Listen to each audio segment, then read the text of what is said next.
Bonjour, c'est Style encore. On est le 6 avril 2023. Alors, je viens sur la trompette aujourd'hui encore. Et je viens proclamer le retour de notre Seigneur Jésus-Christ. Amen et alléluia. Soyons tous bénis, soyons remplis de sa joie. Amen.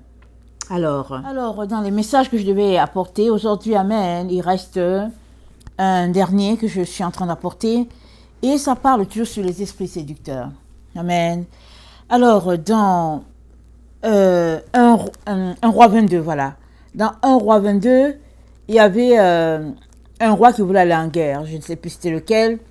Il voulait aller en guerre et il a appelé les différents prophètes. Les différents prophètes lui ont dit, tu pouvais y aller parce que Dieu est avec toi.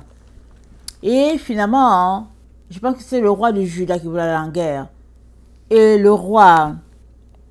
Attendez, il ne faut pas que je trompe. Alors, c'était deux rois qui parlaient. Et c'est le roi d'Israël qui voulait aller en guerre. Et le roi de Juda lui a dit, consulte un autre prophète. Parce que le roi de Juda était un peu... Il faisait attention. Et le roi d'Israël a dit, tous les prophètes disent que si je vais en guerre, je vais gagner. Mais il y a un seul qui parle le contraire. Et le roi d'Israël lui a dit, le roi de Juda lui a dit, fais-le venir. Fais-le venir, on va entendre ce qu'il a à dire. Ils sont allés chercher Michée. Amen. Alors Michée, c'est celui qui a prophétisé que la Vierge sera enceinte. Amen. C'est lui qui a prophétisé qu'il y aura, que leur libérateur créera une brèche. Amen. Et il les fera sortir. Donc, c'est quelqu'un qui avait une oreille bien exercée pour écouter Dieu. Pourquoi? Parce qu'il craignait Dieu. Il craignait Dieu, il ne disait pas n'importe quoi. Amen. Il respectait Dieu. Alors, les messagers vont chercher Michée. Nous sommes dans 1 roi 2. Amen. Ils vont chercher Michée au verset 12.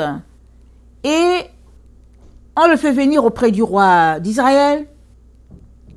Et le messager lui dit, voici les prophètes. Je suis au verset 13. Voici les prophètes d'un commun accord prophétisent du bien au roi. Que ta parole soit donc comme la parole de chacun d'eux. Annonce du bien. Vous voyez? Ils font venir le prophète de l'Éternel et ils l'amadouent déjà. Ils lui disent ce qu'il doit dire. Mais un prophète, il ne dit pas ce que tu veux qu'il te dise. Un prophète dit ce que Dieu lui dit de dire. Il dit ce que son oreille entend. Il ne dit pas ce que toi tu veux entendre. Amen. Alors, Michée répondit, l'Éternel est vivant, j'annoncerai ce que l'Éternel me dira. C'est ça qu'il dit. Il dit, je vais dire ce que l'Éternel me dira. Alors, lorsqu'il fut arrivé auprès du roi, le roi lui dit, Michée, irons-nous attaquer Ramoth en Galade ou devons-nous y renoncer? Il lui répondit, monte, tu auras du succès et l'Éternel la livrera entre les mains du roi. Et le roi lui dit, combien de fois me faudra-t-il te faire jurer de ne me dire que la vérité au nom de l'Éternel? Donc, de cette histoire, je comprends que Michée lui avait déjà parlé. Mais il le fait venir encore. Alors Michée lui dit, monte. Amen. Alors le roi lui dit, mais combien de fois? Combien de fois je veux que tu me parles du bien. Dis-moi quelque chose de bien. Verset 17, Michée répondit, je vois tout Israël dispersé sur les montagnes, comme des brebis qui n'ont point de berger. Et l'Éternel dit, ces gens n'ont point de maître, que chacun retourne en paix dans sa maison. Le roi d'Israël dit à Josaphat, ne te l'avais-je pas dit? Il ne prophétise sur moi rien de bon. Il ne prophétise que du mal. Vous voyez? Michée a été appelé. Il est venu pour prophétiser. Et le roi trouve que c'est pour lui. Le roi est centré sur lui. Le roi dit, il ne prophétise sur moi rien de bon. Mais il ne s'agit pas du roi. Il s'agit du pays d'Israël. Le pays de l'Éternel. Il s'agit de la volonté de Dieu. Mais il ne s'agit pas de la volonté d'un homme. Mais le roi était centré sur lui. Il voulait quelque chose qui sied à ses attentes, à ses désirs, à sa fierté. C'est ça que le roi voulait. Verset 19, Michée dit, écoute donc la parole de l'Éternel. J'ai vu l'Éternel assis sur son trône. Et toute l'armée des cieux se tenant auprès de lui, à sa droite et à sa gauche. Et l'Éternel dit, qui séduira Akab pour qu'il monte à Ramoth en Galade et qu'il y périsse? Ils répondirent, l'un d'une manière, l'autre d'une autre. Et un esprit vint se présenter devant l'Éternel et lui dit, moi, je le séduirai. L'Éternel lui dit, comment? Je sortirai, l'esprit répond, je sortirai, répondit-il, je serai un esprit de mensonge dans la bouche de tous les prophètes. L'Éternel dit, tu le séduiras et tu en viendras à bout. Sors et fais ainsi. Et maintenant, voici l'Éternel a mis un esprit de mensonge dans la bouche de tous ses prophètes. Qui sont là, et l'Éternel a prononcé du mal contre toi. Amen. C'est Michée qui a bien entendu, qui a tout vu. Michée, le prophète de l'Éternel, qui a refusé de se souiller, qui a parlé dans la droiture, qui craignait l'Éternel, a bien entendu, a bien vu. Le verset 24 nous dit, alors Sédécia, fils de Kenana, s'étant approché, frappa Michée sur la joue et dit, par où l'Esprit de l'Éternel est-il sorti de moi pour te parler? Michée répondit, tu le verras au jour où tu iras de chambre en chambre pour te cacher. Amen. Et le roi d'Israël dit, prends Michée, amène-le vers Amon, chef de la ville, et vers Joas, fils du roi. Tu diras ainsi, parle le roi, mettez cet homme en prison et nourrissez-le de pain et d'eau d'affliction jusqu'à ce que je revienne en paix. Et Michée dit, si tu reviens en paix, l'Éternel n'a point parlé par moi. Il dit encore, vous tous, peuple, entendez. Alléluia. Le prophète de l'Éternel. L'homme qui a parlé avec droiture, avec exactitude. L'homme dont les yeux ont vu la vérité. Amen. Ses oreilles ont entendu. Et il a juste retransmis ce que Dieu lui a dit de dire. Il a été frappé. Et puis les gens l'ont ridiculisé. Mais il dit au roi, si tu reviens. Parce que le roi donnait l'ordre. Il dit, gardez-le jusqu'à ce que je revienne. Michée lui dit, si tu reviens. Pourquoi? Parce que Michée a vu ce qui allait lui arriver. Et les esprits de séduction, de mensonge, ont poussé M. Akab, le roi Akab, à aller à bout. Qui est Akab? C'était celui qui avait épousé Jézabel. Mais qui est Jézabel? C'est la fille du roi phénicien. Elle est venue avec les divinités païennes en Israël. Et puis, elle a fait que toute la terre d'Israël a été polluée par l'idolâtrie. Amen. Elle a souillé le pays. Et puis, Akab n'a rien dit. Akab ne disait rien. Pourquoi? Elle le maintenait lié dans sa sorcellerie. Parce que c'était une sorcière. Elle pratiquait la sorcellerie. Si bien que son mari, israélite, était tout simplement gardé sous son pouvoir à elle. Mais, pourquoi Akab est-il allé épouser une fille d'un roi phénicien? Pourquoi? Il avait les consignes de l'Éternel. Dieu a dit à Israël, vous n'épouserez pas les filles de ce peuple, vous ne donnerez pas vos filles à leurs fils, et puis vous resterez dans la pureté. Donc, à la base, déjà, il y avait ce faux mariage-là, un mariage où le Dieu d'Israël devait collaborer avec les divinités païennes. Comment ça allait-il marcher? Ça ne pouvait pas marcher. Le règne de Akab, ça ne pouvait pas. Alors, dans ce méli-mélo, de mensonges, de séduction, d'idolâtrie et de toutes sortes de pratiques qui n'honoraient pas Dieu,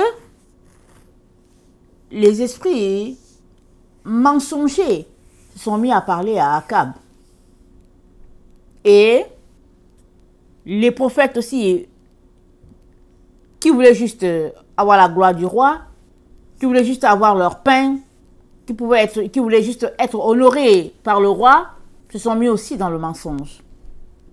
Si bien que ça a donné ce que ça a donné. Mais dans le pays, il y avait un qui parlait avec droiture. Et Michée n'était pas le seul. Il y avait certaines autres personnes qui étaient dans un coin caché, puisqu'ils craignaient pour leur vie, et ils servaient le Dieu dans la sainteté et la pureté afin de ne pas se souiller. Et la même situation existe encore aujourd'hui sur la terre. Il y a des gens qui recherchent Dieu, et il y a d'autres encore qui veulent tout simplement faire comme tout le monde fait. C'est-à-dire un pied dedans, un pied dehors, ou bien complètement les deux pieds dehors, et puis dire qu'on est enfant de Dieu. Et on est dans ce temps où Dieu est en train de nettoyer. Pourquoi? Parce que tout ce qui est divinité païenne, divinité étrangère, sera vomi. Notre Dieu l'a dit à l'église de Laodicée, qui est l'église de notre temps, l'église des derniers temps. Notre Seigneur a dit à Laodicée, dans Apocalypse 3, le verset 14, il a dit, je connais tes œuvres, le verset 15, nous sommes dans Apocalypse 3, le verset 15. Je sais que tu n'es ni froid ni bouillant, puisses-tu être froid ou bouillant, mais ainsi parce que tu es tiède, je te vomirai de ma bouche. Parce que tu dis, je suis riche, je me suis enrichi, je n'ai besoin de rien. Parce que tu ne sais pas que tu es malheureux, misérable, pauvre, aveugle, nu, je te conseille d'acheter de moi de l'or éprouvé par le feu, afin que tu deviennes riche, et des vêtements blancs, afin que tu sois vêtu, et que la honte de ta nudité ne paraisse pas, et du collier pour oindre tes yeux, afin que tu vois. Amen. Donc, on est dans un temps de confusion totale sur toute la terre. Et Dieu a mis devant nous le bien et le mal. Il nous a dit, choisis le bien. Mais plusieurs préfèrent prendre le bien et le mal et trouver l'équilibre entre les deux et fonctionner. Si c'est le mal qui les arrange ce jour-là, ils prennent le mal. Si demain c'est le bien qui les arrange, ils prennent le bien. Et ils marchent ici clopin. Mais le Seigneur attend de ses enfants qu'ils puissent laisser le mal en périphérie et qu'ils puissent marcher sur la voie du bien. Le Seigneur s'attend à ce que nous puissions pratiquer le droit, peu importe les manigances du monde des ténèbres. L'Éternel s'attend à ce que nous puissions être justes et purs dans notre conduite, dans tout ce que rien n'est donné, mais tout effort sera récompensé par notre Père. Amen. Parce que nous sommes créés à son image, dont il a mis en nous la capacité de pouvoir marcher dans la lumière, dans tout ce qui est droit. Dans Galates 5, le verset 1, c'est dit, c'est pour la liberté que Christ nous a affranchis. Demeurez donc fermes et ne vous laissez pas mettre de nouveau sous le joug de la servitude. Donc, Christ nous a rendus libres. Amen. Pour que nous puissions baigner dans ce qu'il a acquis pour nous. Pour que nous puissions vivre non pas comme les esclaves, à la merci des démons et des esprits séducteurs, mais que nous puissions avoir autorité sur notre corps. Amen. Et puis marcher de victoire en victoire. Amen. C'est ça, au fait que nous soyons maîtres de notre corps. Mais il y a des personnes qui ne sont plus maîtres ou bien maîtresses de leur corps parce que ce sont les esprits méchants qui les contrôlent, qui les gèrent. Et dans Galates 4, le verset 8, l'apôtre Paul dit, autrefois, ne connaissant pas Dieu, vous serviez des dieux qui ne le sont pas de leur nature. Mais à présent, vous avez connu Dieu, ou plutôt que vous avez été connu de Dieu. Comment retournez-vous à ces faibles et pauvres rudiments auxquels de nouveau vous voulez vous asservir encore? Amen. C'est la situation de plusieurs enfants de Dieu. Ils donnent leur vie à Jésus, ils se font baptiser, et après ils retournent dans le milieu d'où ils sont sortis. Pour X raisons, soit c'est parce qu'ils côtoient les gens qui sont en train de pratiquer ces choses. En tout cas, pour X raisons, on n'entre pas dans les détails parce que chacun sait pourquoi il ou elle continue de marcher dans les choses ténébreuses. Mais toujours est-il que Christ nous a affranchis, c'est-à-dire qu'il nous a achetés par son sang pour que nous puissions être des gens libres qui allons de victoire en victoire. C'est pour cela que nous avons été libérés. Pas pour être des esclaves à nouveau.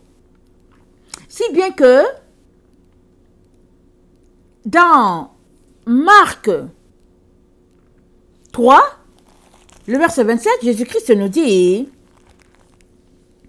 il dit, personne ne peut entrer dans la maison d'un homme fort et piller ses biens sans avoir auparavant lié cet homme fort, alors il pillera sa maison. Amen. C'est ça que l'ennemi fait. Jésus-Christ est en train de dire, parce que Jésus-Christ venait de délivrer quelqu'un des démons, et les gens disent que Jésus-Christ l'a fait par Belzébul, le prince des démons. Jésus-Christ dit, écoutez, c'est pas possible. Parce que Satan ne peut être divisé contre lui-même. Et puis, si cela s'est passé, amen, c'est parce que Jésus-Christ était plus fort que cet esprit qui était dans la personne que Jésus-Christ a délivrée. Parce que c'est pas possible que Jésus-Christ ait pu délivrer cette personne si auparavant, Jésus-Christ n'avait pas lié l'homme fort de cette maison. Et l'homme fort de cette maison, c'était qui? C'était autre que l'ennemi. Donc Jésus-Christ l'a lié, il l'a jeté dehors. Et comme ça, il a pu délivrer la personne qui était là. Et c'est la même situation avec chacun d'entre nous.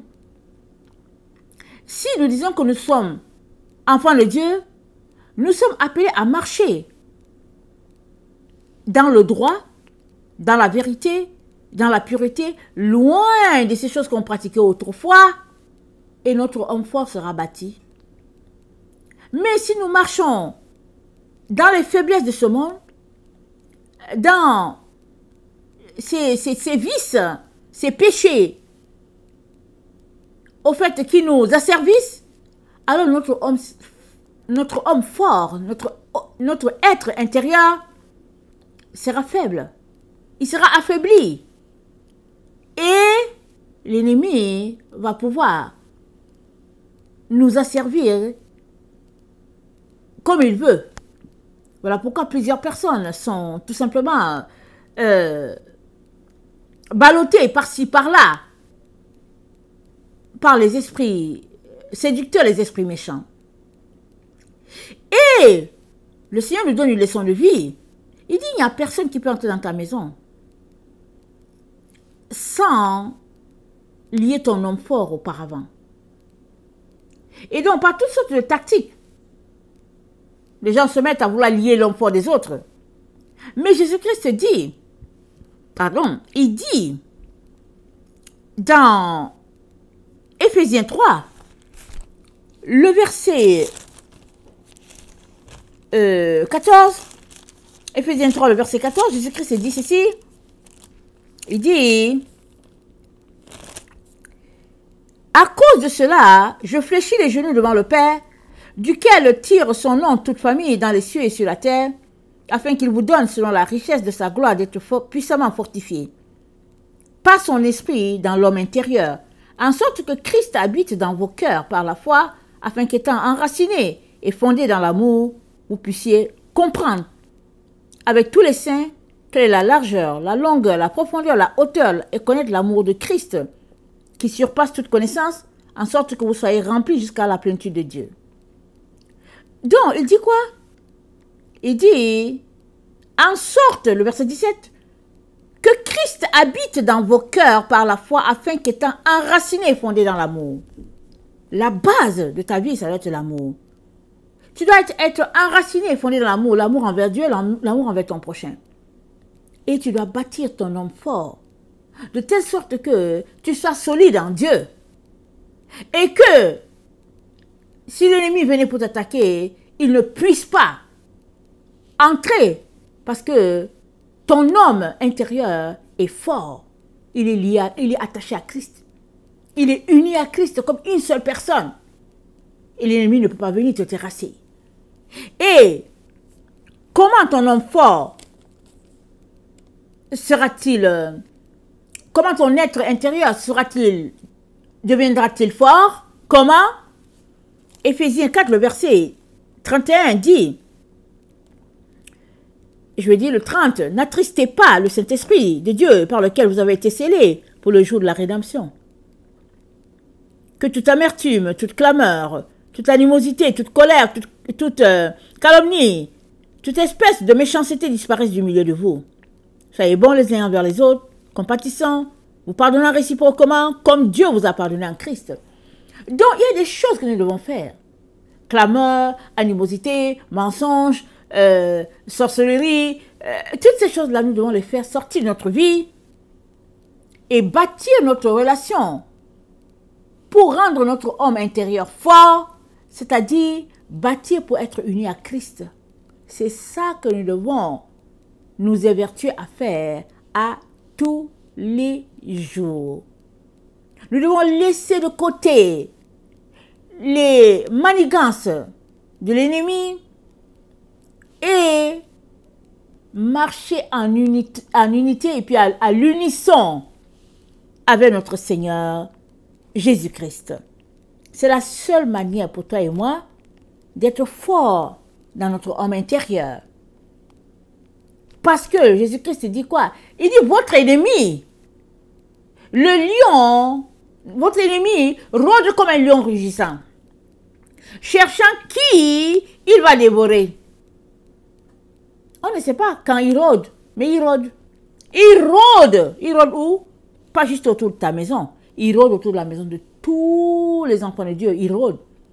L'ennemi rôde pour savoir qui il va dévorer. Et Jésus-Christ dit, bâtis ton homme fort. Et ainsi, les esprits séducteurs n'auront pas raison de toi.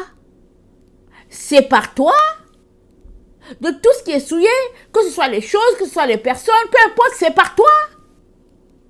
Mets-toi de côté. Cherche ton Dieu. Et la grâce de Dieu sera suffisante pour toi, pour que ton homme soit bâti solidement en Dieu. Amen. Alors, la Bible, dans Éphésiens, il dit, Éphésiens 4, le verset 17 nous dit, « Voici donc ce que je déclare dans le Seigneur, ce que vous ne devez plus marcher comme les païens qui marchent dans la vanité de leurs pensées. » Vous lirez la suite. On ne doit plus marcher comme les païens. Et comment marchent les païens? Ils marchent dans l'orgueil, le mépris des autres, l'arrogance, la fierté, des propos dépourvus de sens. Ils ont leur monde à eux. Ils ont les choses qu'ils aiment et puis ils sont là, ils valorisent des choses que Dieu appelle abomination. Si tu dis que tu es à Dieu, tu dois laisser toute cette voie-là. Tu dois te séparer de ces choses-là. Tu vas perdre des amis, tu vas perdre de la famille, tu vas perdre beaucoup de choses. Mais, qu'est-ce que Paul a dit? On regarde dans 1 Corinthiens 9. Dans 1 Corinthiens 9, Paul a dit... attends, est-ce que c'est 1 Corinthiens 9 ou bien 2 Corinthiens? Attendez, on va regarder. Là, il dit... Attendez.